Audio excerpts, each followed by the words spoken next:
Eric Post. Where's Eric Post? Wow. Yeah, he did a great job in the second race at the top mark, getting around a couple boats and getting left. He and Steve Sisson. But what are you guys thinking about? Maybe Sam, what are you thinking about as you're in some traffic, which you were today? Yeah. You know, those last few tacks coming into the weather mark. Number one is just, especially in conditions like that, is just keeping the speed on at all times and maybe coming out just a little fatter than you normally would if you're on your own in the middle of the race course.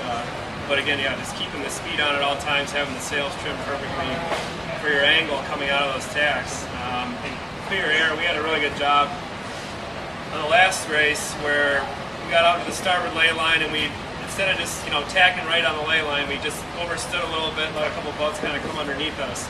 We just kept the speed on the whole way through. And that paid off? Yeah, especially with all the chop and disturbed water out there. I think when you get to that top mark with a lot of different boats, having speed at all times is key, especially in these kind of conditions. Right. And then kind of figuring out where you are when you set. There was a couple times there was one boat that was kind of sailing a 100 angle after they set, so we just had to keep our spinnaker down and just kind of get clear air for a second, and then we were able to come and set and kind of get that passing lane, which was actually pretty good. A lot of the times, 78% of the time, you're probably going to want to extend when you set your kite.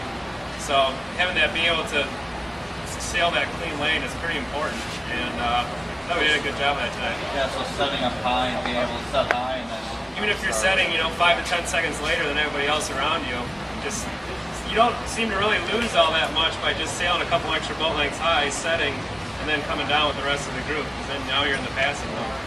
Right. Whereas some people set fast and then sail deep right away at the offset, and others sail up higher and around them. There was a lot of that going on, especially in the back of the pack, I thought.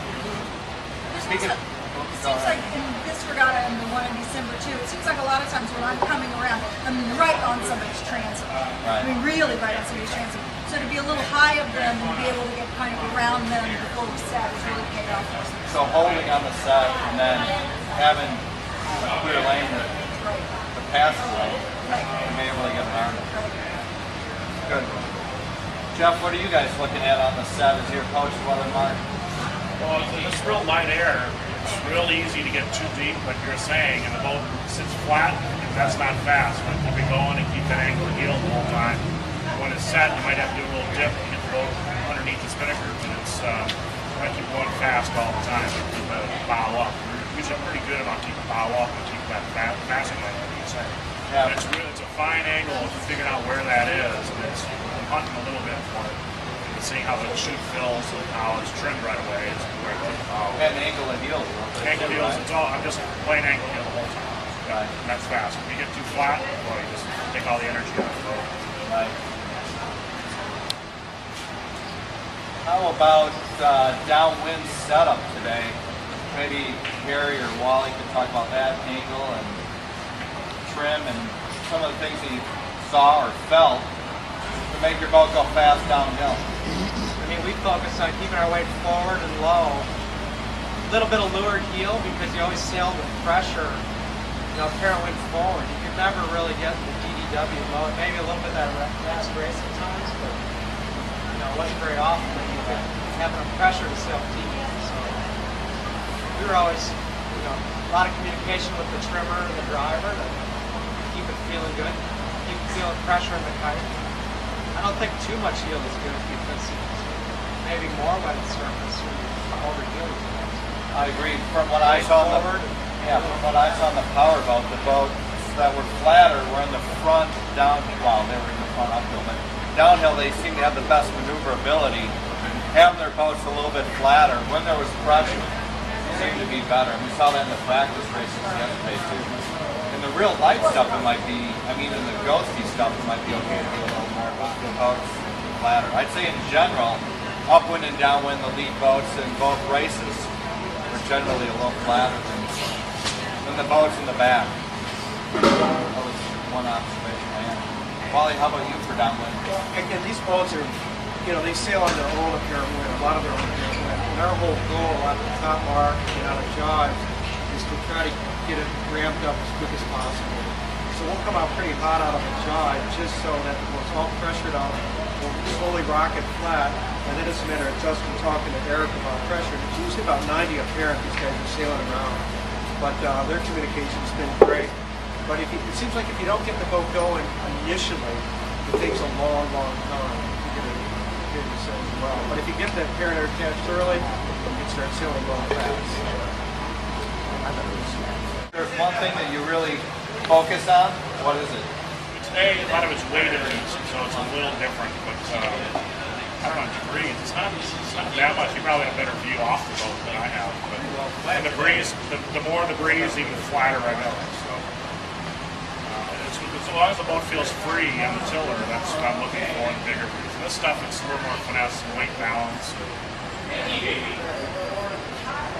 Any other questions? John? With breeze on, talk about the bang or the ganav and what you think it does to the main and why. It bends the mast and flattens the main, but it also, Does it dump the top or does it well, cup the because top? you're flattening, it's gonna probably have a little bit of that effect, but it does give you a harder leach all the way up and down. What we saw in December A was, harder leach. yeah, If you're bending the mast, wouldn't it open the leach? it does, but it's like a straighter, less twisty leach. That's my The question. boom goes down a foot, and the leach is in a straighter profile. In But it bends the December- mast as well, which should open. So I didn't know what the answer is. So it's, Because in it tightens it December, up. when they were going really fast upwind, they had no bang on it. And more diamond tension and more rig tension. Right. They were probably flatter and more twisty Yeah. with the boom up on center, so they were going fast and high. And a lot of us had bang sheeting. The effect wasn't zero. Yeah. Because it closed off them. Yeah. Good. There's times if your rig's not right where it's better to go to bang. If you get the rig set up right and it's windy, it seems that maybe it's pretty good to do it without as much bang. Same thing. Yeah, the main to me is sort of like a traveler. What does it have a traveler? So if the main has to go out, I want to get some bang on before I use the main shoot. Particularly if the mast is too straight for the main, flatten it out. That's a good comment though that you guys just made about the breeze. I felt like in that regard that we didn't have enough time to teach, so we had to go to the bang much sooner to flatten the main. And it didn't feel as lively as it would if the luff was flat and more twist. The boat seems to like twist and breeze.